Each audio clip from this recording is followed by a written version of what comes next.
ಮನಗಳು ಸೇರಿದರೆ ತುಂಬಿದ ಮನೆಯಂತೆ. ಮನಗಳು ಸೇರಿದರೆ ತುಂಬಿದ ಮನೆಯಂತೆ. ತುಂಬಿದ ಮನೆಯವನೇ ಧರೆಯಲ್ಲಿ ನಗುವಿನ ದೊರೆಯಂತೆ. ಜೇನಿನ ಗೂಡು ನಾವೆಲ್ಲ ಬೇರೆಯಾದರೆ ಜೇನಿಲ್ಲ.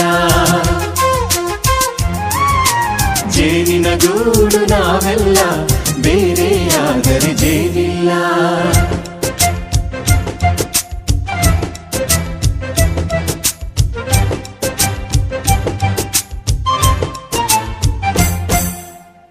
ಬದುಕಿನ ಬೆಂಡಿಗೆ ಅಂಟಿರೋ ಜೋಳದ ಕಾಳುಗಳ ನೋಡು.